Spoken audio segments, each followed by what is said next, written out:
Hello everyone, exam वारे में आप सभी का स्वागत है। दोस्तों, आज से हम एससीईआरटी के कक्षा 6, 7 एवं 8 के पाठ्यक्रम पर आधारित इतिहास के प्रश्नों को देखेंगे। इसके पहले की वीडियो हम एनसीईआरटी के प्रश्नों को कर चुके हैं। अगर आपने वो वीडियो नहीं देखी है तो प्लीज चैनल पर जाके देख सकते हैं। तो आज के इस वीडियो हम क्लास 6 के इतिहास के प्रश्नों को देखेंगे। दोस्तों, अगर आप इसका पीडीएफ चाहते हैं तो ज्वाइन कीजिए हमारे टेलीग्राम चैनल को, जिसका लिंक आपको डिस्क्रिप्शन बॉक्स या कमेंट बॉक्स में मिल जाएगा। तो चलिए शुरू करते हैं। एनसीईआरटी क्लास 6 इतिहास की पुस्तक का नाम है अतीत से वर्तमान। इसमें आपका पहला अध्याय है हमारा अतीत। इसे प्रश्न देखते हैं। आज का पहला प्रश्न है, गंगा के दक्षिण में फैली हुई गंगा और उसकी सहायक नदी सोन के पास का क्षेत्र प्राचीन काल में किस नाम से जाना जाता था? तो इसका राइट आंसर हो जाएगा ऑप्शन 2, मगध के नाम से जाना जाता था। ऑप्शन 2 इसका करेक्ट आंसर हो जाएगा। प्राचीन काल में गंगा के दक्षिण का क्षेत्र मगध के नाम से जाना जाता था। ठीक है, ऑप्शन 2 इसका करेक्ट आंसर हो जाएगा। मगध की बात करें तो मगध जो है 16 महाजनपदों में सर्वाधिक शक्तिशाली महाजनपद था। और इसकी राजधानी क्या थी? तो इसकी राजधानी राजगृह थी। राजगृह इसकी राजधानी थी। और बाद में इसकी राजधानी क्या बनी थी? तो पाटलिपुत्र। पाटलिपुत्र बाद में इसकी राजधानी बनी थी। पूछा जाता है पाटलिपुत्र की स्थापना किसने की थी? तो हर्यक वंश के शासक उदयन ने जो है पाटलिपुत्र की स्थापना की और अपनी राजधानी पाटलिपुत्र को बनाया था। ये पॉइंट्स भी आप ध्यान रखिएगा, काफी बार प्रश्न बना है ये। ठीक है, अगला प्रश्न है, डैश की शुरुआत में कृषि का इतिहास विकसित हुआ? तो कृषि का इतिहास कब से विकसित हुआ? तो आपका ऑप्शन 1, नवपाषाण काल में कृषि की शुरुआत मानी जाती है। ऑप्शन 1 इसका सही जवाब हो जाएगा। अगर पूछा जाए तो कृषि के प्राचीनतम साक्ष्य कहां से मिले थे? तो ध्यान रखिएगा, प्राचीनतम साक्ष्य मेहरगढ़ से मिले थे। ये प्राचीनतम खोजों के अकॉर्डिंग है। ठीक है, मेहरगढ़। अगर नवीनतम खोजों के आधार पर बात करें तो लहुरा देव। ठीक है, यहां से क्या प्राप्त हुआ है? कृषि के साक्ष्य प्राप्त हुए हैं नवीनतम खोजों के आधार पर। प्राचीनतम साक्ष्य कहां से? कृषि के लहुरा देव से प्राप्त हुए हैं। और ये कहां पे है? तो ये आपका जो है संत कबीर नगर उत्तर प्रदेश में है। ठीक है, यहां से आपकी कृषि के साक्ष्य प्राप्त हुए हैं। ये पॉइंट्स आप ध्यान रखिएगा। ये आपका नवीनतम खोजों के आधार पर है और ये पहले प्राचीनतम खोजों के आधार पर मेहरगढ़ था। नवीनतम खोजों के आधार पर कौन सा है? लहुरा देव है। ये जो संत कबीर नगर में है उत्तर प्रदेश में। ठीक है, ये भी ध्यान रखिएगा। अगला प्रश्न है, ऋग्वेद की रचना मूल रूप से किस भाषा में हुई है? ऋग्वेद की रचना किस भाषा में हुई है? तो आपका ऑप्शन 1 संस्कृत भाषा में हुई है। 1 इसका सही जवाब हो जाएगा। ऋग्वेद की बात करें तो सबसे प्राचीनतम वेद क्या है? हमारा ऋग्वेद है। इसमें कितने मंडल हैं? इसमें 10 मंडल हैं। पूछा जाता है तीसरे मंडल में किसका उल्लेख? तो तीसरे मंडल में आपका गायत्री मंत्र का उल्लेख मिलता है। और 9वें मंडल में किसका उल्लेख मिलता है? सोम देवता का उल्लेख मिलता है 9वें मंडल में। 10वें मंडल में क्या उल्लेख मिलता है? किसका? तो 4 वर्णों का उल्लेख आपका किसमें मिलता है? 10वें मंडल में मिलता है। अगर इसमें बात करें कितनी ऋचाएं हैं तो लगभग 10,580 इसमें ऋचाएं हैं। सूक्त की बात करें तो 1028 सूक्त हैं इसमें। ठीक है, ये पॉइंट्स आप ध्यान रखिएगा। वेदों की संख्या कितनी है? 4 है। सभी को पता है कौन कौन से? एक पहला आपका ऋग्वेद हो गया, दूसरा आपका हो गया यजुर्वेद। यजुर्वेद को किस नाम से जाना जाता है? इसे कर्मकांडी वेद कहा जाता है। उसके बाद आपका आता है सामवेद। सामवेद को किस नाम से जाना जाता है? इसे भारतीय संगीत का जनक कहा जाता है। भारतीय संगीत का जनक इसे तो सामवेद को कहा जाता है। और अथर्ववेद की बात करें तो अथर्ववेद जो है इसमें आपका जादू टोना रोग निवारण संबंधी उपबंध है आपका किसमें? अथर्ववेद में। ये सारे पॉइंट्स आप ध्यान रखिएगा, इंपॉर्टेंट है। देखिए, इसमें काफी इजी प्रश्न है, लेकिन अगर ये आपका रिवीजन करना है तो रिवीजन के लिए बहुत अच्छे प्रश्न हैं। ठीक है, जो एक्स्ट्रा पॉइंट मैं बता रहा हूँ उसको आप ध्यान सुनिए। और अगर इससे अच्छे प्रश्न चाहिए तो जो मैंने एनसीईआरटी जो दृष्टि पब्लिकेशन की जो चैप्टर वाइज कवर करवाया है प्रश्न, वो आप देख सकते हैं। उसमें काफी इंपॉर्टेंट प्रश्न है, उसको आप देख सकते हैं। अगर रिवीजन करना चाहते हैं तो ये आपके लिए बेस्ट है। ये किरण पब्लिकेशन की बुक है, उसमें ये सारे प्रश्न दिए हुए हैं। ठीक है, चौथा है आपका सिंधु घाटी सभ्यता में खोजा गया सबसे पहला स्थल था। सिंधु घाटी सभ्यता में खोजा गया सबसे पहला स्थल कौन? तो आपका हड़प्पा था। ऑप्शन 4 इसका करेक्ट आंसर हो जाएगा। ये पहला स्थल खोजा गया था हड़प्पा। इसकी खोज कब हुई थी? तो 1921 में इसकी खोज हुई थी। किसने किया था? दयाराम साहनी ने किया था। किसने? दयाराम साहनी ने। और हड़प्पा की बात करें तो ये किस नदी के किनारे? तो रावी नदी के किनारे। रावी नदी के किनारे यह है। और वर्तमान में कहाँ पे? तो ये आपका पाकिस्तान में। ठीक है, पाकिस्तान में है ये। उसके बाद किसकी खोज हुई थी? 1922 में किसकी? मोहनजोदड़ो की खोज हुई थी। किसने किया था? राखाल दास बनर्जी ने किया था मोहनजोदड़ो की खोज। और मोहनजोदड़ो की बात करें, ये किस नदी के किनारे? ये आपका सिंधु नदी के किनारे। कहाँ पे है वर्तमान में? ये भी आपका वर्तमान में पाकिस्तान में है। ठीक है, जो स्टॉप पॉइंट बता रहा हूं मैं इसको आप ध्यान से सुनिएगा, आप उससे आपका क्या होगा? रिवीजन होगा। अब हम अध्याय 2 पे पहुंच गए हैं, जिसका नाम है आपका क्या, कब, कहां और कैसे। ठीक है, इससे प्रश्न देखते हैं। पहला प्रश्न है, उत्तर भारत को दक्षिण भारत से कौन सा पर्वत अलग करती है? उत्तर भारत से दक्षिण भारत से कौन सा पर्वत अलग करती है? तो आपका विंध्य पर्वत अलग करती है। ऑप्शन 2 इसका करेक्ट आंसर हो जाएगा, विंध्य पर्वत। ऑप्शन 2 इसका राइट आंसर हो जाएगा। एक प्रश्न और बनता है कि विंध्य पर्वत की सबसे ऊंची चोटी कौन सी है? तो गुडविल। गुडविल जो है विंध्याचल पर्वत की सबसे ऊंची चोटी है। हम बात करें हिमालय पर्वत की, तो हिमालय की सबसे ऊंची चोटी कौन सी है? सभी को पता है, माउंट एवरेस्ट जो है हिमालय की सबसे ऊंची चोटी है। पूर्वी घाट की बात करें तो पूर्वी घाट की सबसे ऊंची चोटी कौन सी है? महेंद्रगिरी है। महेंद्रगिरी पूर्वी घाट की सबसे ऊंची चोटी है। पश्चिमी घाट की सबसे ऊंची चोटी कौन सी है? अन्नामुड़ी। अन्नामुड़ी जो है पश्चिमी घाट की सबसे ऊंची चोटी है, और ये दक्षिण भारत की भी सबसे ऊंची चोटी है। ये पॉइंट्स भी आप ध्यान रखिएगा। ठीक है, जो बता रहा हूं मैं उसको ध्यान से सुनिएगा। अगला है, चावल का प्राचीन प्रमाण कहां से मिलता है? ये इंपॉर्टेंट है। चावल का प्राचीन प्रमाण कहां से मिलता है? तो ये आपका मिलता है कोल्डीवा से। ऑप्शन 1 इसका करेक्ट आंसर हो जाएगा। कोल्डीवा कहां पे है? तो ये आपका कहां पे? प्रयागराज में। ठीक है, इलाहाबाद में है ये, प्रयागराज में है कोल्डीवा। ठीक है, यहां से चावल के साक्ष्य प्राप्त हुए हैं। 1 इसका सही जवाब हो जाएगा। अध्याय 3 है आपका प्रारंभिक समाज।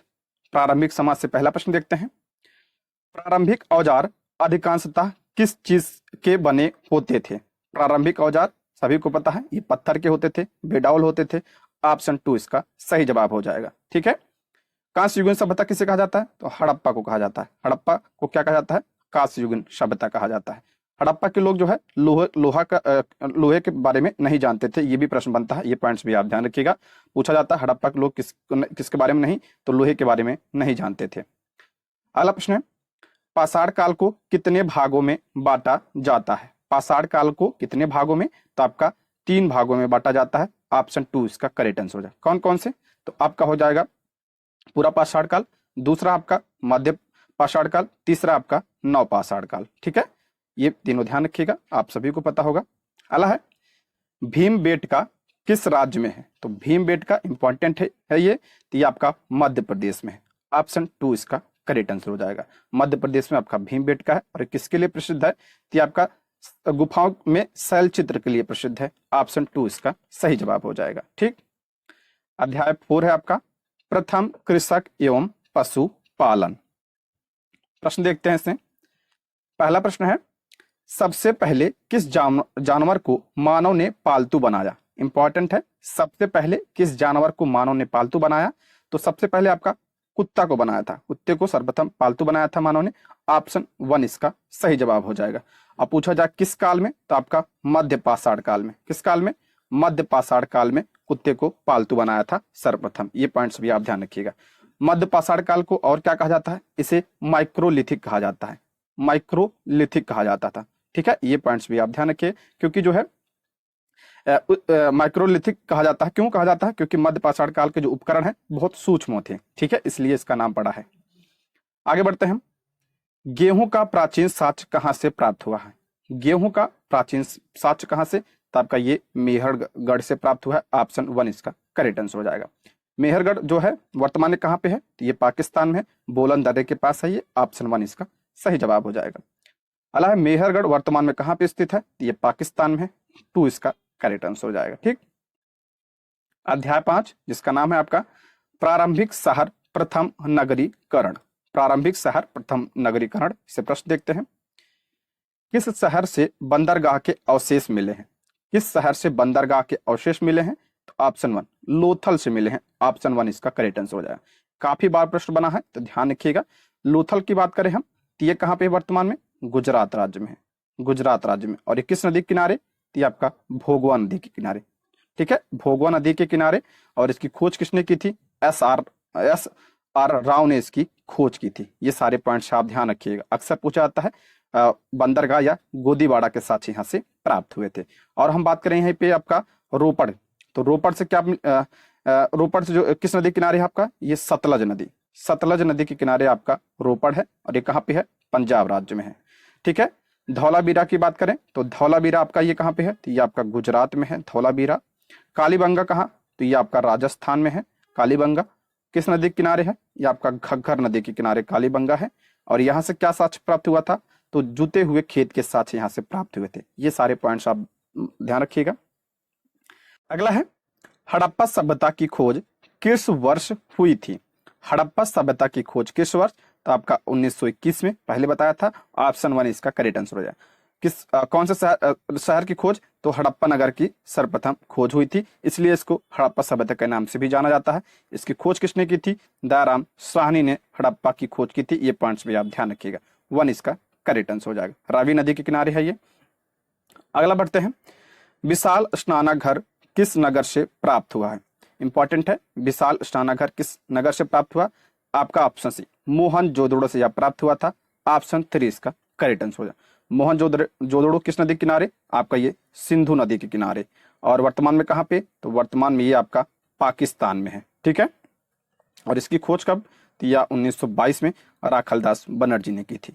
हड़प्पा की बात करें तो हड़प्पा की खोज 1921 में हुई थी। किसने, दयाराम साहनी ने की थी। यहाँ से किसके साक्ष्य मिले थे, तो कब्रिस्तान R37, कब्रिस्तान R37 के साक्ष्य यहाँ से प्राप्त हुए थे। अन्नागार के साक्ष्य यहाँ से प्राप्त हुए थे। उर्वरता की देवी के साक्ष्य यहाँ से प्राप्त हुए थे हड़प्पा से। लोथल से बंदरगाह के साक्ष्य प्राप्त हुए थे, पीछे ही मैंने बताया। बंदरगाह या गोदीवाड़ा के साक्ष्य कहाँ से, लोथल से, वर्तमान में गुजरात में भोगवा नदी के किनारे। कालीबंगा ये आपका घग्गर नदी के किनारे राजस्थान में। यहाँ से क्या, जुते हुए खेत के साक्ष्य यहाँ से प्राप्त हुए थे। ये सारे कॉमन प्रश्न हैं, अक्सर एग्जाम में प्रश्न बनते हैं, ये ध्यान रखिएगा। अध्याय 6 है आपका जीवन के विभिन्न आयाम। इससे प्रश्न देखते हैं, वेदों की कुल संख्या कितनी है। वेदों की कुल संख्या कितनी, तो सभी को पता है 4 है। ऑप्शन 2 कौन कौन से, आपका ऋग्वेद है, आपका पहला ऋग्वेद सबसे पुराना वेद है। उसके बाद आपका कौन सा, यजुर्वेद है, इसे कर्मकांडी वेद। तीसरा आपका सामवेद, भारतीय संगीत का जनक। चौथा आपका अथर्ववेद है, सभी को पता है। अब पीछे मैं इसके बारे में बता भी चुका हूं। ठीक। अला सबसे प्राचीन वेद कौन सा है, तो ऋग्वेद जो है सबसे प्राचीन वेद है। ऑप्शन 2 इसका करेक्ट आंसर हो जाएगा। अला पुरुष सूक्त किस वेद में है, पुरुष सूक्त जो है किस वेद में, तो ये आपका जो है ऋग्वेद में मिलता है। ऑप्शन 1 इसका करेक्ट आंसर हो जाएगा। ठीक है, ऋग्वेद में पुरुष सूक्त का उल्लेख है। ऑप्शन 1 इसका सही जवाब हो जाएगा। अगला प्रश्न है, इनाम गांव किस राज्य में स्थित है। इनाम गांव है किस राज्य में, आपका महाराष्ट्र में। ऑप्शन 4 इसका सही जवाब हो जाएगा। दोस्तों, यदि आप हमारे चैनल पर नए हैं तो प्लीज चैनल को सब्सक्राइब करें, और अगर आपको वीडियो पसंद आती है तो लाइक, शेयर और कमेंट भी करें, और कुछ सुझाव हो तो कमेंट बॉक्स में जरूर बताएं। ठीक है। अगर आपने जो है एनसीईआरटी की सीरीज नहीं देखी है तो प्लीज चैनल पर जाके देख सकते हैं, काफी इंपॉर्टेंट है वो। ठीक है, आगे बढ़ते हैं। अध्याय 7 प्रारंभिक राज्य। पहला प्रश्न इसका, महाजनपदों का विवरण प्राप्त होता है। महाजनपदों का विवरण प्राप्त होता है तो किससे प्राप्त होता है, तो आपका ऑप्शन 2 बौद्ध एवं जैन ग्रंथ से प्राप्त होता है। ऑप्शन 2 इसका सही जवाब हो जाएगा। ठीक है, ऑप्शन 2 इसका करेक्ट आंसर हो जाएगा। बौद्ध ग्रंथ की बात करें तो बौद्ध ग्रंथ के किससे प्राप्त होता है, बौद्ध ग्रंथ के अंगुत्तर निकाय, बौद्ध ग्रंथ के अंगुत्तर निकाय और महावस्तु से जो है 16 महाजनपदों का उल्लेख मिलता है इसमें। और जैन धर्म की बात करें तो ये आपका भगवती सूत्र, जैन धर्म के भगवती सूत्र से 16 महाजनपदों का उल्लेख मिलता है। ये पॉइंट्स भी आप ध्यान रखिएगा, इंपॉर्टेंट है, अक्सर पूछा जाता है। अलग कौन सा महाजनपद बिहार में स्थित है, कौन सा महाजनपद बिहार में स्थित है, तो आपका ऑप्शन 1 अंग स्थित है। ऑप्शन 1 इसका करेक्ट आंसर हो जाएगा। ऑप्शन के अकॉर्डिंग ऑप्शन 1 इसका सही जवाब हो जाएगा। अंग जो है ये इसकी राजधानी क्या थी, इसकी राजधानी चंपा थी। और वर्तमान में कौन सा क्षेत्र है आपका, तो आधुनिक भागलपुर और मुंगेर का क्षेत्र है ये। ठीक है, अगला है मगध के शासक अजात शत्रु की राजधानी कहाँ थी, तो इसका राइट आंसर हो जाएगा ऑप्शन 4 राजगिरी जो है अजात शत्रु की राजधानी थी। ऑप्शन 4 इसका सही जवाब हो जाएगा।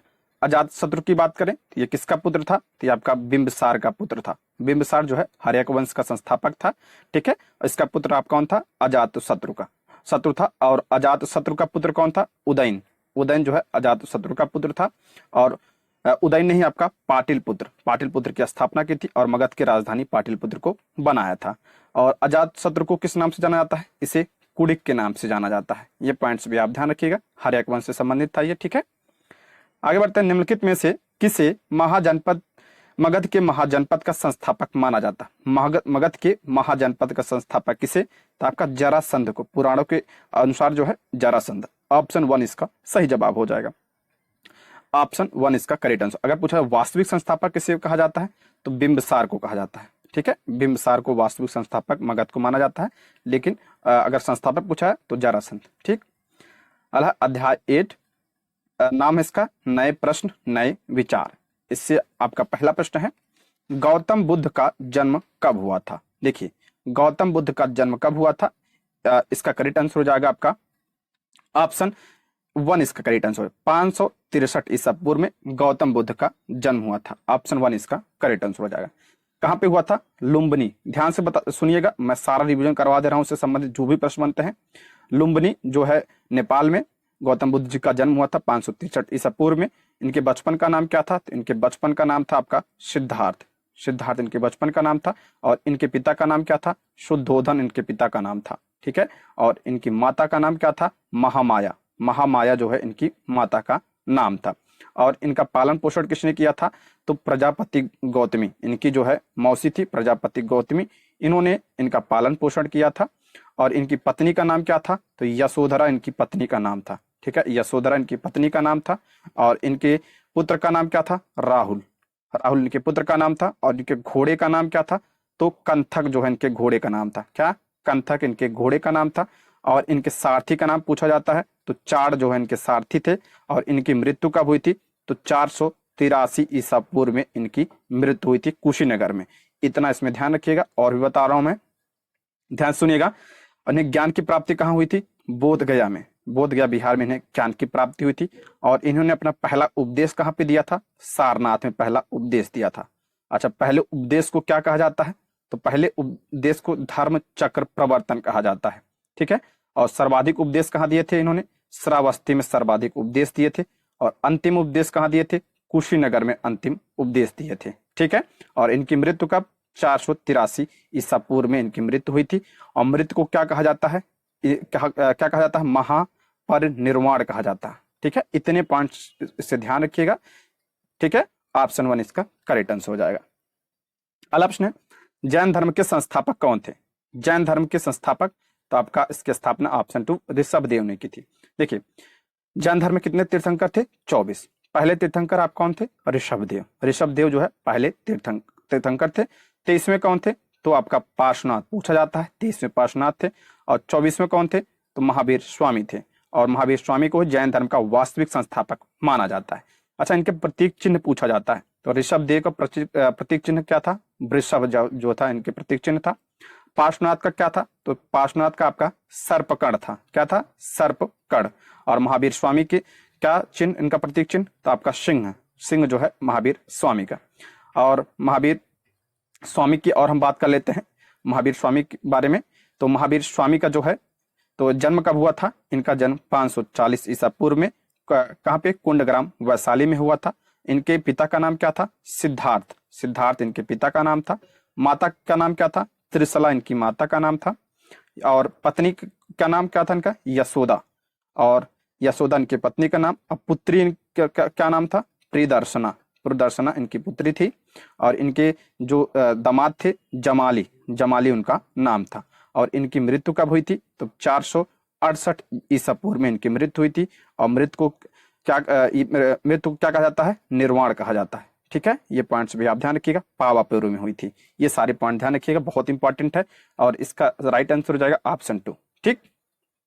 अगला है, महावीर ने कब निर्वाण प्राप्त किया? तो 468 ईसा पूर्व में। ऑप्शन 2 कहाँ पे? पावापुरी में, ठीक है। पावापुरी में महावीर स्वामी का क्या हुआ था? निधन हुआ था। अगला प्रश्न है, महात्मा बुद्ध ने अपना पहला उपदेश कहाँ दिया था? तो सारनाथ में पहला उपदेश दिया था। ऑप्शन 3 इसका राइट आंसर हो जाए। इसे क्या कहा जाता है पहले उपदेश को? तो धर्म चक्र प्रवर्तन कहा जाता है, अक्सर पूछा जाता है, इसको ध्यान रखिएगा। मोस्ट इंपॉर्टेंट, सर्वाधिक उपदेश आपका श्रावस्ती में दिए थे और अंतिम उपदेश आपका कहाँ दिए थे, कुशीनगर में दिए थे। सारे पॉइंट ध्यान रखिए। अध्याय 9 हुआ आपका प्रथम साम्राज्य। इससे पहला प्रश्न है, सम्राट अशोक कहाँ का शासक था? सम्राट अशोक कहाँ का शासक था? तो आपका मगध का शासक था। ऑप्शन 2 इसका सही जवाब हो जाएगा। ठीक है, मगध का शासक था सम्राट अशोक। और किस वंश से संबंधित था? मौर्य वंश से। मौर्य वंश से। मौर्य वंश की स्थापना किसने की थी? तो 322 ईसा पूर्व में चंद्रगुप्त मौर्य ने मौर्य वंश की स्थापना की थी। ठीक है, और चंद्रगुप्त मौर्य का पुत्र कौन था? तो आपका बिंदुसार चंद्रगुप्त मौर्य का पुत्र था। और बिंदुसार का पुत्र कौन था? आपका अशोक जो है बिंदुसार का पुत्र था। अशोक का राज्याभिषेक पूछा जाता है कब हुआ था?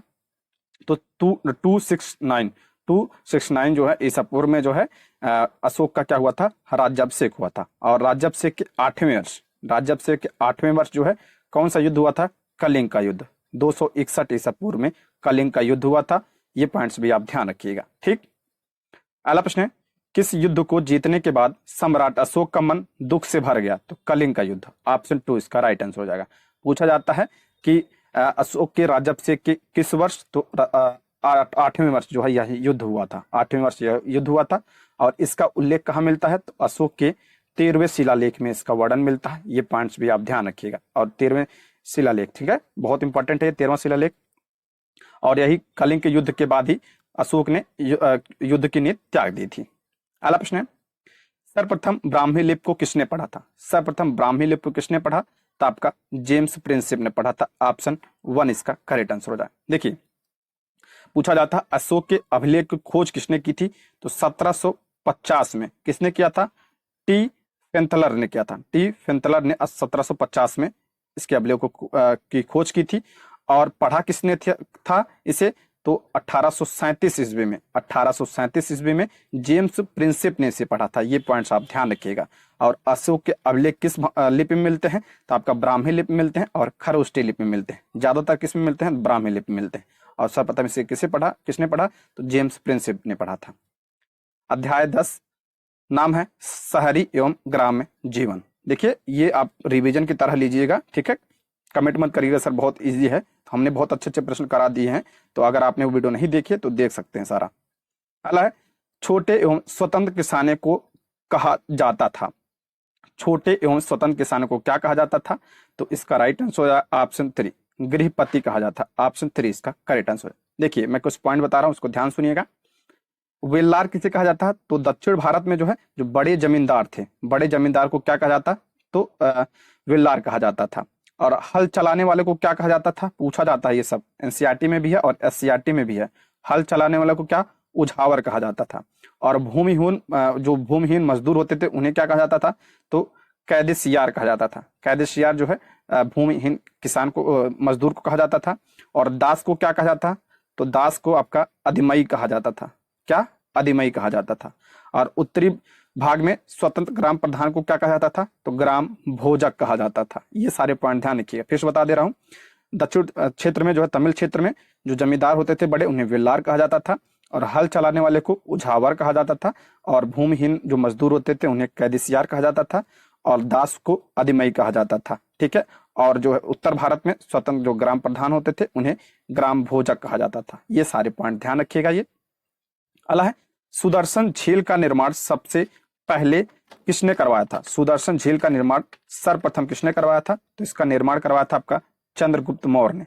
ऑप्शन 1 इसका सही जवाब हो जाएगा। चंद्रगुप्त मौर्य ने जो है चंद्रगुप्त मौर्य के आदेश से गिरनार में नियुक्त इसका जो राज्यपाल थे पुष्यगुप्त ने जो है इसका, पुष्यगुप्त वैश्य ने इसका निर्माण करवाया था। ठीक है, ये पॉइंट्स आप ध्यान रखिएगा। चंद्रगुप्त मौर्य के समय में ही हुआ था। ऑप्शन 1 इसका करेक्ट आंसर हो जाएगा। अगला प्रश्न है, संगमकालीन व्यापारिक नगर कौन नहीं है? संगमकालीन व्यापारिक नगर कौन सा नहीं है? तो आपका कन्याकुमारी नहीं था। ऑप्शन 4 इसका राइट आंसर। बाकी पुहार, उरैयूर और तोंडी ये सब व्यापारिक नगर थे ये। अगला प्रश्न है, अध्याय 11 है जिसका नाम है सुदूर प्रदेशों से संपर्क। इससे प्रश्न देखते हैं। प्रसिद्ध यूनानी शासक था, प्रसिद्ध यूनानी यानी इंडो ग्रीक शासक की बात कर रहा है यहाँ पे, तो ये आपका मिनांडर था। ऑप्शन 3 इसका सही जवाब हो जाएगा। मिनांडर जो है सर्वाधिक प्रसिद्ध था। ऑप्शन 3 इसका सही जवाब हो जाएगा। मिनांडर की बात करें तो बौद्ध ग्रंथ में इसे क्या कहा जाता है, कहा गया है, तो मिलिंद कहा गया है। क्या कहा गया है, मिलिंद कहा गया है। और एक ध्यान रखिएगा, मिलिंद पन्हो, मिलिंद पन्हो में किसका उल्लेख मिलता है, पन्हो में किसका उल्लेख मिलता है, तो इसमें आपका जो है बौद्ध भिक्षु नागसेन पूछा जाता है। ये देखिए पीसीएस में भी ये प्रश्न बना है, तो ये आपका बौद्ध भिक्षु नागसेन और मिनांडर की वार्ता का उल्लेख इसमें मिलता है। ये 5 पे आप ध्यान रखिए, किसमें, मिलिंद पन्हो में। बहुत इंपॉर्टेंट है, इसको ध्यान रखिएगा। अला कनिष्क की राजधानी कहाँ थी, कनिष्क की राजधानी कहाँ, तो आपका हो जाएगा पेशावर, ऑप्शन 2। देखिए पेशावर को उस समय क्या कहा जाता था, पुरुषपुर कहा जाता था। और कनिष्क की एक राजधानी और थी, मथुरा, मथुरा भी कनिष्क की राजधानी थी। दोनों पॉइंट आप ध्यान रखिए। और कनिष्क के समय में जो है, अच्छा कनिष्क का राज्याभिषेक पूछा जाता है, तो 78 ईस्वी में इसका राज्याभिषेक हुआ था। और शक संवत की शुरुआत भी यही माना जाता है, शक संवत की शुरुआत 78 ईस्वी में, ठीक है। और कनिष्क के दरबार में पूछा जाता है कौन कौन थे, तो कनिष्क के दरबार में आपका अश्वघोष थे, नागार्जुन थे, चरक जैसे विद्वान इनके जो है दरबार में थे, ठीक है। और एक प्रश्न और, चौथी बौद्ध संगीत, चौथी बौद्ध संगीत जो है कनिष्क के समय में हुई थी, कहाँ पे, कुंडलवन कश्मीर में हुई थी, कुंडलवन कश्मीर में हुई थी। ये पॉइंट्स पे आप ध्यान रखिएगा, ठीक। अगला है शुंग वंश का संस्थापक कौन था, शुंग वंश का संस्थापक कौन था, तो आपका हो जाएगा ऑप्शन 1 पुष्यमित्र शुंग था, ऑप्शन 1 इसका करेक्ट आंसर है। मौर्य वंश के अंतिम शासक बृहदत्त, मौर्य वंश का अंतिम शासक कौन था, तो बृहदत्त था। बृहदत्त की हत्या किसने की थी, तो ये आपका जो है पुष्यमित्र शुंग ने की थी। और उसकी हत्या करके 185 ईसा पूर्व में, 185 ईसा पूर्व में शुंग वंश की स्थापना की थी, किसने, पुष्यमित्र शुंग ने की थी। ये पॉइंट्स भी आप ध्यान रखिएगा, ठीक है दोस्तों। इसमें टोटल 11 चैप्टर थे और 11 चैप्टर हमने सारे प्रश्न कर दिए और हमने जो एक्स्ट्रा पॉइंट था उसको भी हमने बता दिया, ठीक है। ये रहे आज के प्रश्न। Thank you for watching.